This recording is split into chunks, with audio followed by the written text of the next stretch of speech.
ഹെൽത്തിയും ടേസ്റ്റിയുമായ ചക്കപ്പഴം സ്മൂത്തിയാണ് നമ്മളിന്ന് ഉണ്ടാക്കാൻ പോകുന്നത്. അതിനാവശ്യമായി 1 കപ്പ് ചക്കപ്പഴം,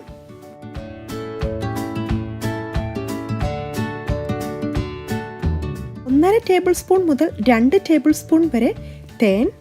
അത് ചക്കപ്പഴത്തിൻ്റെ മധുരം അനുസരിച്ച് കൂട്ടുകയും കുറയ്ക്കുകയും ചെയ്യാം.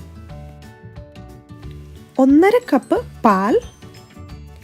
പാലിന് പകരം ഞാനിവിടെ ഉപയോഗിച്ചിരിക്കുന്നത് അൺസ്വീറ്റൻഡ് ആയിട്ടുള്ള ആൽമണ്ട് മിൽക്കാണ്. 1/2 കപ്പ് ഐസ് ക്യൂബ്സ്. ഇവയെല്ലാം കൂടി നന്നായി ബ്ലെൻഡ് ചെയ്തെടുക്കുക.